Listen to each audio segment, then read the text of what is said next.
What happens if you bring some goats to a remote island? They just eat everything they can reach. And goats can reach just about everywhere. What happens if you then bring people to the same place? A paradox. In the Galapagos Islands, preserving animals means, killing them. How does that make any sense, you may ask? How is that possible? Well, let's start at the beginning. And it all started in the 1700s when pirates and whalers began to arrive in the Galapagos Islands. They would visit the archipelago and leave goats, pigs, and other animals for future visits. Sort of like a living pantry. Very convenient. And the meat wouldn't rot. It wasn't until the late 1980s that the goat population suddenly began to increase at an alarming rate. This was probably due to changes in vegetation patterns, and these, in turn, were caused by El Nino. That's what they call the fluctuation in water temperature near the surface in the equatorial Pacific Ocean. Yes, it has its own name because El Nino and the opposite phenomenon, La Nina, are very closely related to climate patterns. But back to the goats. A native of the Galapagos and director of the Wild Aid Organization claims he saw 2 or 3 goats on the upper slopes in 1992. When he returned 3 years later, he saw hundreds of goats. It was total chaos. The goats had destroyed the once lush vegetation. They ate everything. Only meager scraps remained. In the absence of natural predators, the number of wild goats on the islands surged to 100,000 by 1997. It's a bit of an exaggeration, but it's as if you look away for a moment and then there's suddenly a goat in the room. This is Galapagos Islands. The Galapagos Islands are famous for being a hotspot of biological evolution. Around 30% of plants, 80% of land birds, and a staggering 97% of reptiles on these remote islands are unique to this place. When we talk about the Galapagos, we often think about the giant tortoises that live there. These massive creatures, tipping the scales at over 485 pounds, snooze for about 16 hours a day and fill the rest of their time munching away. Kind of like me during the Christmas holidays. They move along at a leisurely 0.2 miles per hour, seeming in no rush whatsoever. Maybe that's why giant tortoises live for more than a century. In this blissful paradise, free from predators, the goats suddenly showed up. Well, actually, the goats had been around for a while, but their numbers grew and every one of them wanted to eat. Their hunger led them to devour all the plants in the area, even the delicate habitat of the giant tortoise. During the dry season, the tortoises used the local forest as a source of fresh water, but the goats came and ate everything. Goats usually eat just about anything they come across, whether it's plants or animals, regardless of how rare or old they might be. They'll consume whatever they catch. Surprisingly, when there's an abundance of food, goats tend to munch on things that are typically considered less appetizing.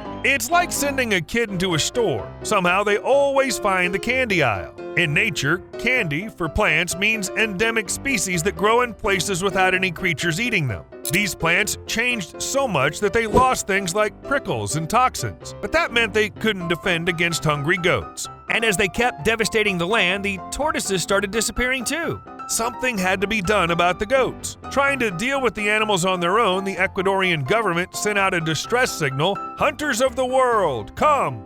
But this seemingly good plan didn't work. Hunters shot at each other, often got lost, and many suffered heart attacks in the scorching equatorial heat. Then they decided to bring in the army. Yeah, the army versus the goats. But even with the military involved, they couldn't track down and eliminate all the goats. The islands had to be completely cleared out or else the operation would be pointless. Those goats were living it up and reproducing like there was no tomorrow. Ultimately, to protect the delicate ecosystem and the tortoises within it, scientists came up with a strategy to eliminate the goats. This strategy, known as Project Isabella, operated between 1997 and 2006 and made use of specialized training, advanced tools, and substantial firepower. When I say firepower in reference to fighting goats, it sounds kind of weird.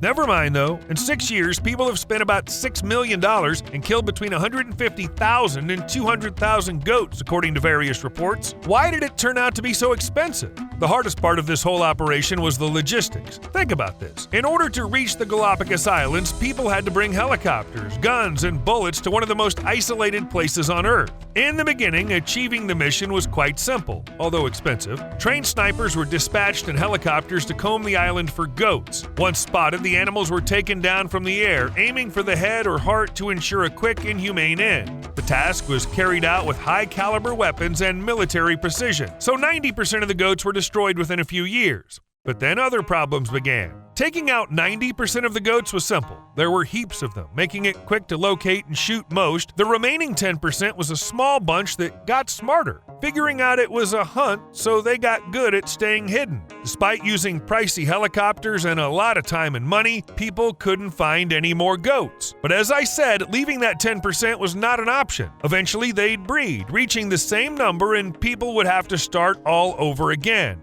Getting rid of all the goats required some creative thinking from humans. They developed a unique technique and called it the Judas goat. It has a bit of an apocalyptic ring to it. Almost feels like sulfur rain might be on the horizon.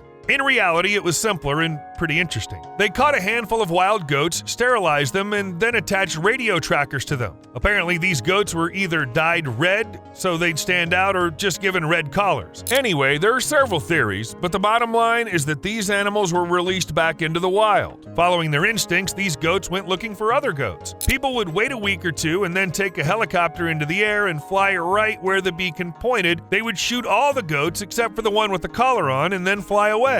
The Judas goats would go off again and join a new group, and in a couple of weeks it'd happen again, until these unwitting traders could no longer find a herd. This meant that there were no more feral goats left. They'd all been exterminated. Interestingly, the Judas goats were the only ones that remained on the islands. They got to live peacefully as a thank you for many treacheries. Being just a few, they didn't eat too many plants and couldn't have babies since they were sterilized. The trapping team ended up using 900 Judas goats over a couple of years. Usually at this point, the movie ends with something like, "The tortoises lived happily ever after." But what really happened? Scientists were pleasantly surprised by how quickly the plants native to the Galapagos Islands bounced back. Now the ecosystem there is getting better. Galapagos tortoises jumped from 3,000 to 19,000, even though they're still classified as vulnerable. But compared to the time when the tortoises had to share the island with the goats, everything is going great. Once thought to be extinct for more than 100 years, a certain giant tortoise has made a comeback. A female tortoise was found on Fernandina Island, and traces of at least 2 other tortoises, potentially part of its subspecies, were also discovered. This has sparked a mission among researchers to locate and help the population recover to avoid a fate akin to George, the tortoise from Pinta Island. George, the solitary male, passed away in June 2012 at approximately 100 years old, despite attempts to breed, leading to the extinction of his species. He was literally nicknamed as Lonesome George. Now the odds for success are higher. If things go well, conservationists will nurture the young tortoises in captivity and later release them back to Fernandina Island. The whole time I was researching this story about the tortoises and the goats, I kept wondering, did people really have to kill them? It's hard to get my head around it, but the choice boiled down to what was best for the goats. Remember, these were wild creatures. They weren't used to people, civilization, cars, ships, or our modern tech. Galapagos goats kept their distance from us humans and wouldn't be thrilled about getting up close, just like most animals. Some experts believe that even simply loading feral goats onto trucks or ships for transportation would be more cruel than killing them. That sounds weird, but experts are experts. It would have been difficult and even impossible to provide comfortable conditions for the goats during the journey, so the animals would have been subjected to prolonged stress. Risked broken limbs, many would have been crushed by their own kin. Because of the stress, some, if not most, would have refused food and water. Some of the goats would miss out on food and water because they couldn't reach it with so many other goats around. All in all, if you believe the experts, someone who tries to treat wild animals fairly would never do that to them. A lot of people, even those behind the plan, felt uneasy about mass goat slaughter. Don't think that all of them are cold-hearted or anti-goat, but the special and fragile ecosystem of the Galapagos was seen as too precious to risk losing. Simply put, the end justified the means. There's another argument that, I'll be honest, strikes me as a bit dubious, but if the dinosaurs hadn't been wiped out, perhaps mammals wouldn't have had the chance to reproduce to the extent they have now. In terms of simple pragmatism, the extinction of the dinosaurs may have been a blessing. To make an analogy, the removal of goats from the Galapagos Islands was also a good thing. Although it was a disaster for the goats, sometimes the outcomes of such choices take a while to show, so patience is key. Who can say what lies ahead in the future? But in that case, I have another question. A lot of goats were killed, right? So where did the meat go? Goat. The thing is, after being shot, the carcasses of the goats were left to rot. It's a waste, but think about the reasons. The goats ate up valuable nutrients on the island. If we exported their meat, those nutrients would have been lost forever. It's like removing, 10,000 trees from the island along with the carcasses. No one would want that, so it's better to let the bodies decompose naturally. Only a few goats were eaten by the extermination team, which isn't a lot in the grand scheme. Moreover, exporting meat from the islands wouldn't have been profitable at all. The goat shooting event was a one-off thing, not something you could turn into a business. The islands are really far away, and we'd need to bring in transportation, fridges, and even people to gather the dead goats. Working there would be tough, with difficult access in a wild environment, plus we'd have to move fast to prevent the meat from rotting. And hey, don't forget the Galapagos gets crazy hot. Some people have had heat strokes there, no joke. Would you purchase 2 pounds of goat meat for a couple of $100? That's what I thought. Plus, you'd need to figure out how to sell that goat meat. But overall, the benefits of having dead goats on the islands are greater than the drawbacks. It's hard to blame people for that. In Australia, where feral goats are an issue, they do transport them in big trucks to sell for meat. It's easier to do there, and the distances aren't very long. What's the situation on the archipelago today? By 2006, the Isabella project had eradicated all goats in the target areas. However, goat issues still remain on 3 islands in the Galapagos. This problem appears to stem from some locals hunting goats for food. Convincing them to eliminate the goats entirely is proven hard, according to the expert. Also, goats have turned into a bargaining chip for political negotiation. If fishermen aren't pleased with fishing rules, they respond by setting more goats free on the islands, literally using the animals for protest. This situation requires conservationists to handle it carefully. The widespread extermination of these cherished animals can appear quite disheartening to people around the globe, so they try to focus on the results, letting people see how good the islands look after the goats are gone. Yeah, I get it, shooting animals, that doesn't sit well with me either, but the Galapagos Islands are a truly unique place. It's where the whole evolution idea started thanks to Charles Darwin. His book, The Origin of Species, will forever be linked to those islands. Actually, the Galapagos Islands have become almost synonymous with Darwin. Do you also feel that way? Whenever I think about it, I can't help but picture good old Darwin exploring the place for 5 weeks back in 1835.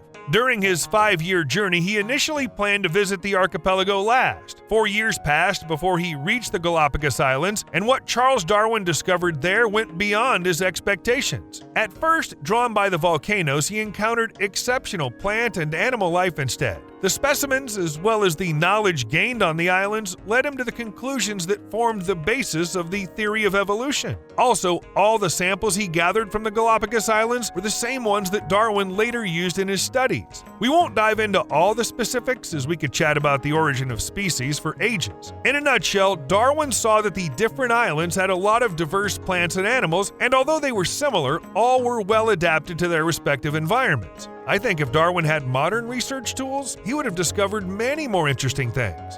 Because, let's be honest, our planet is a weird place. In some areas, goats are seen as a nuisance and targeted for removal as they're considered invasive. Yet in other locations, these same goats are used to deal with other invasive species. This place is the neighborhood of Salem, Oregon. Salem city officials deployed 75 goats to gorge themselves on Armenian blackberry and English ivy that were crowding out native vegetation in a city park. To be fair, these efforts didn't do much in terms of conservation. Steve found a report stating that using goats to graze on a 57-acre area of the park racked up a bill of almost $21,000. Surprisingly, this method turned out to be more expensive than simply mowing the grass. Way more expensive. Nevertheless, cost wasn't the only issue. The goats didn't stick to the diet the humans gave them. Remember when I talked about kids in a mall? Instead of getting rid of invasive plants, the goats began munching on everything, even the local plants they were supposed to protect. It was embarrassing. Eventually, they decided not to let the goats into the parks anymore. Now these goats are employed as mowers on steep slopes where equipment can't reach.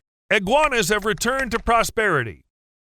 Giant tortoises aren't the only ones making a comeback in the Galapagos Islands. Land iguanas have also returned and are now actively reproducing on Santiago Island in the national park. It's been a whopping 187 years since Charles Darwin saw a thriving group of them there. He'd definitely be happy about this. The reintroduction of the lizards appears to have been a great success. It's already improving the way the ecosystem functions. During the past century, land iguanas in these areas dealt with common problems like invasive species and pollution. This led to them being listed as endangered. But things are improving now. The archipelago is really better off when goats aren't around. Mighty males. Not long ago, the breeding effort for Espanola tortoises on the Galapagos Islands wrapped up. Today, the island is home to around 2,000 of these tortoises, descendants of a mere 12 females and 3 males brought there in 1976. Among the males, Diego stands out for his remarkable influence on the program. He was brought over from the San Diego Zoo to help preserve the population. Experts who study these animals say Diego's strong personality made him a hit with the ladies. Another male, E5, takes credit for 60% of the population simply because he's been part of the plan longer than Diego, so he had a head start. Then there's E3, who produced very few offspring. Finally, the mission is over and Diego can return to the wild. He did a great job. It's probably not a good thing for biodiversity when the population comes from only 3 males, But there's no choice, since these tortoises were extremely rare. See you later.